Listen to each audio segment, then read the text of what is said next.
తెలుగువారి పెళ్ళి ఇలవైకుంఠమే మళ్ళీ సంప్రదాయమే సౌందర్యంగా సాగుతున్న పెళ్ళి ఇది తెలుగువారి పెళ్ళి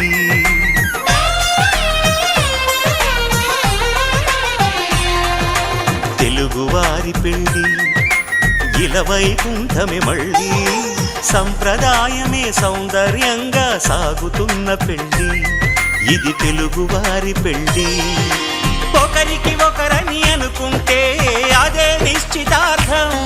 ఆ నిర్ణయానికి తలవంచడమే పెళ్ళి అంతరార్థం శతమానం భవతి అంటుంది శ్రావణ